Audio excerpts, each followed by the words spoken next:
আসসালামু আলাইকুম ও রহমতুল্লাহি ওয়া বারাকাতুহু। সম্মানিত ভিউয়ার্স, যারা ভালোবাসার মানুষকে কাছে পেতে চান বা নিজের স্ত্রী অবাধ্য হয়ে গেছে তাকে বাধ্যগত করতে চান, বা আপনার প্রেমিক আপনার কথা শুনে না বা আপনার প্রেমিকা আপনার কথা শুনে না, তাদেরকে বাধ্যগত করতে চান, সেই ক্ষেত্রে ভিউয়ার্স এই কাজটা আপনারা করতে পারেন। তো এই কাজটা করলে মাত্র 24 ঘন্টার মধ্যে ওই ব্যক্তিরা যেখানে থাকুক একজন আবার আরেকজনকে কাছে পাওয়ার জন্য উতাল পাতাল শুরু করে দেবে। এটাকে একটা পাগলা বশীকরণ বলা হয়। এই পাগলা বশীকরণটার মাধ্যমে আপনি 100% কাজ করতে পারবেন। তো ভিউয়ার্স, এই কাজটা কিভাবে করবেন বিস্তারিত নিয়ম আমি বলে দিতেছি। তো প্রথমত আপনি যদি সাধক হয়ে থাকেন অবশ্যই পূর্ণাঙ্গ নিয়ম মেনে কাজ করতে হবে, ভিডিওটা সম্পূর্ণ দেখতে হবে। ভিউয়ার্স, আপনি দেখতেছেন আমার হাতে রক্ত বের হইতেছে। তো এই রক্তটা কিসের? ভিউয়ার্স, এই রক্তটার মাধ্যমেই আপনাকে কিছু কাজ করতে হবে। দেখেন, এটা আপনি ভাবতে পারেন যে রং লাগাই নিছি, এই যে মুছে দিলাম আবার বের হইতে থাকবো। তো যাই হোক ভিউয়ার্স, এখন আপনি এই কাজটা করার জন্য প্রথমত যে সাধক যে কাজটা করবে সেই সাধকের রক্ত দিয়ে কাজটা করতে হবে ভিউয়ার্স। সাধকের রক্তের সাথে কামি সিঁদুর মিশ্রিত করে কালি বানাইতে হবে। কালি বানিয়ে নিয়ে ভিউয়ার্স এই কাজটা করতে হবে। এখন বলবেন যে ভাই না, নিজের শরীরে রক্ত দেওয়া তো ভাই সম্ভব না। ভাই, একটা কাজ হাসিল করার ক্ষেত্রে অবশ্যই কঠিন কিছু করতে হয়। যদি আপনি নিজের শরীরে রক্ত না দিতে পারেন না, তাহলে আপনাকে একটা পাঠা কিনে তারপরে কাজ করতে হবে। আপনি একটা পাঠা কিনে পাঠা রক্তের সাথে কামি সিঁদুর মিশ্রিত করে তারপর আপনি কালি বানাবেন, এবং সেই কালি দ্বারা ভিউয়ার্স আপনি এই নকশাটা অঙ্কন করবেন। ওই ব্যক্তির দুইটা ছবি আপনি দুই পাশে বসিয়ে দিবেন, ছবি দুইটার উপরে নাম বসিয়ে দিবেন। তারপর আপনার যে কাজ হচ্ছে সেটা হচ্ছে একটা পুতুল নেবেন, ভুজ পেপার নেবেন, দুইটা তাবিজ নেবেন।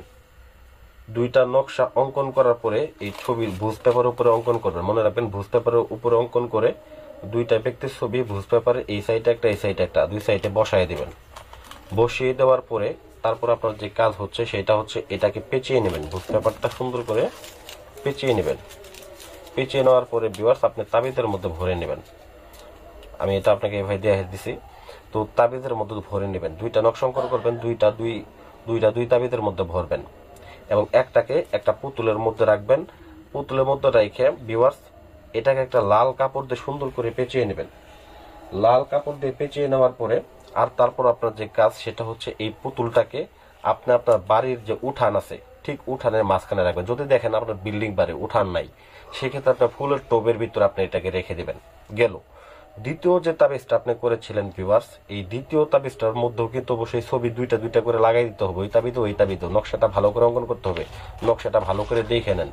নকশাটা ভালো করে অঙ্কন করে তারপরে দুইটা তাবিজের মধ্যে ভরবেন। ভরার পরে ভিউয়ার্স এই তাবিজটাকে আপনি আপনি একটা শিল নেবেন ভিউয়ার্স। মনে রাখবেন, একটা শিল নেবেন এবং এই শিলটার উপর আপনি এইভাবে রাখবেন।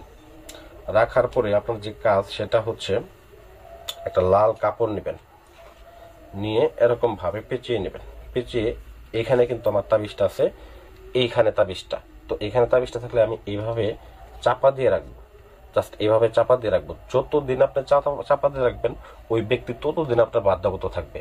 তবে ভাই বলবেন যে এটা যদি চাপা সরে যায় তাহলে তো সে ভুলে যাবে। তো এর জন্য এটাকে আপনি একটা মাটির নিচে এরকম ভাবে চাপা দিয়ে রেখে দিবেন, যাতে করে কেউ না তুলে এবং কি সে না ছুটে যায়। তো এটা 100% কাজ হবে। যতদিন পর্যন্ত এই শিল্পাটা আপনি না তুলবেন ততদিন পর্যন্ত ওই ব্যক্তি আপনার বাধ্যগত থাকবে। তাকে যা করতে বলবেন তাই করবে। যদি তাকে আপনি সেক্স করতে বলবেন তাই করবে। যদি বলেন যে তাকে নিয়ে আপনি পালিয়ে যাবেন তাই যাবে। যদি বলেন যে তার সাথে আপনি এমনি টাইম পাস করবেন তাও করতে পারবেন। যদি বলেন যে তার কাছে আসতে সে তখন আসবে। একটা 100% কাজ হবে। এটা পরীক্ষিত কাজ, আমি কয়েকবার করেছি এবং আপনাদেরকে কাজটা করার পরে আমি আপনাদেরকে কাজটা দিলাম। তো আশা করি ভিডিওটা ভালো লাগবে। ভিডিওটা ভালো লাগলে অবশ্যই আমার চ্যানেলটাকে সাবস্ক্রাইব করবেন, ভিডিওতে একটা লাইক করে দেবেন। ধন্যবাদ সবাইকে।